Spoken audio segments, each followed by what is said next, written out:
guys, today we are saving money. For 2 days lang, dami ko na agad pera. At sinikay ng tita ko. So this cost 200. So, remember natin na 200. Nag-iipon tayo ngayon. Wala akong pera. Nabos ang pera ko. Yung 150 binigyan lang ng tita ko ngayon lang. And next, the coins. So, this is 20 lahat.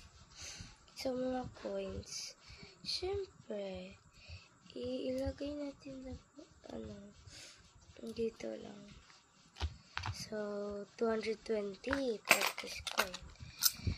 220. 240. 240. 2 coins. 240. 246. So, ang coins, dito siya sa iba. Yan. Ay, hala na mo. So, all the money is 246. So,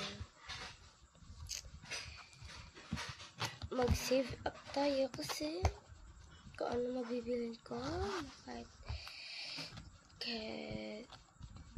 Para makabila ko ng kahit anong gusto ko.